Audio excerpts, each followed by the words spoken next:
If the events of this past week were to communicate one thing loud and clear, it is that the time for Glass-Steagall national banking and NWAPA has come. But with Barack Obama in the White House, the time that still exists to enact those policies may be swiftly cut short by the thermonuclear conflict with Russia that Obama is committed to. Just yesterday, Russian Prime Minister Medvedev warned unequivocally that nations seeking to usurp the national sovereignty of any nation, especially theirs, that nuclear war is indeed on the table for any such violation. Это реалии, с которыми мы все должны считаться. И государственной власти придется дать на этот запрос свой, надеюсь, эффективный ответ. Доктрина государственного суверенитета.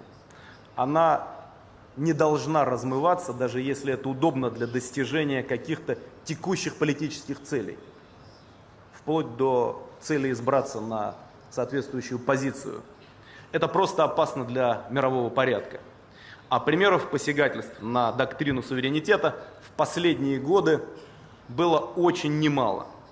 Чего стоят и военные операции против иностранных государств в обход Организации Объединенных Наций, заявление о том, что тот или иной политический режим потерял легитимность, причем заявление со стороны иностранных государств, а не со стороны народа соответствующей страны, введение всяческих коллективных санкций в обход международных институтов.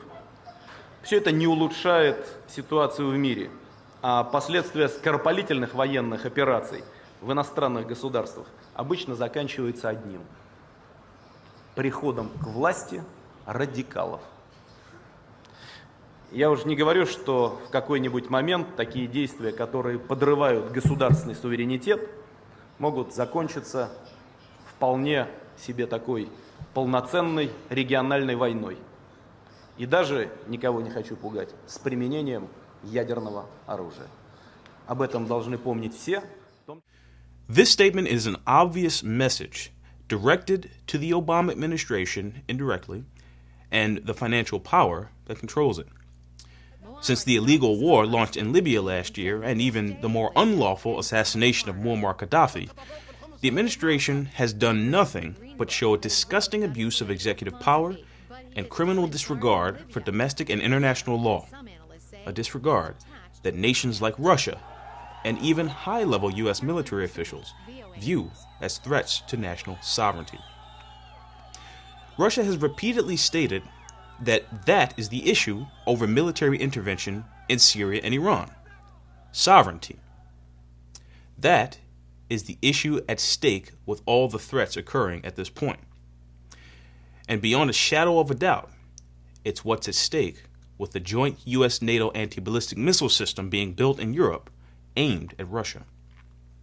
Despite Obama's irrational commitment to war, saner elements in the United States have mounted in and around the U.S. military.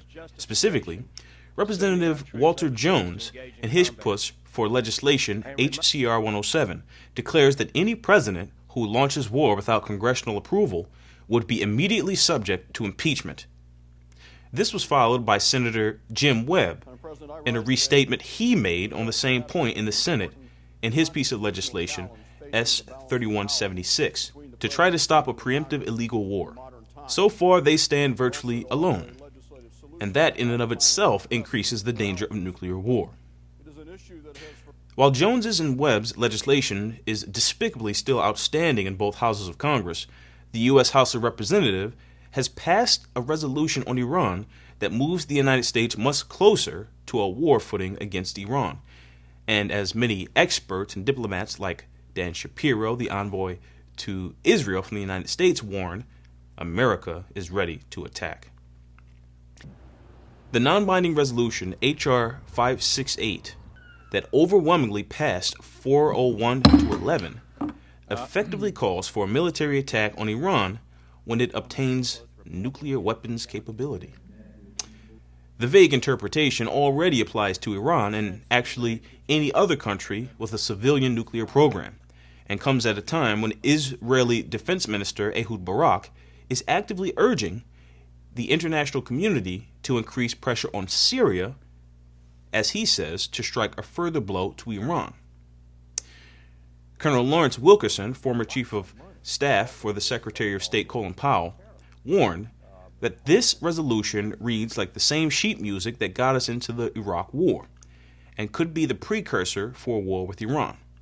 It's effectively a thinly disguised effort to bless war. General Wilkerson is right, and if his and others' warnings are not heeded, whether it's concerning Iran, Syria, or Russia directly, the United States will have violated the rights of a sovereign nation, whose consequences was spelled out by Medvedev yesterday. Those consequences being a thermonuclear war, threatening the annihilation of the entire human species. That is President Obama's commitment. Therefore, there is no discussion of war avoidance policy that does not include removing Barack Obama from office. We have been warned, and the way things are looking now, we will not get another one.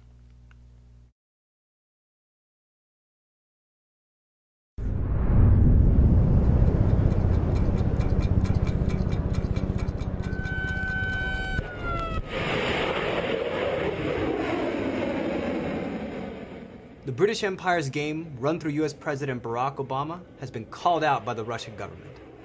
They do not want it, but if pushed, will go to war. It will be thermonuclear war. Therefore, what humanity faces in light of the Obama administration's go-ahead to make the ballistic missile defense system operational based on the completion of Phase 1 on May 20th is possible extinction. Is it inevitable? Only if Barack Obama is not taken out of power. Because if Obama succeeds in his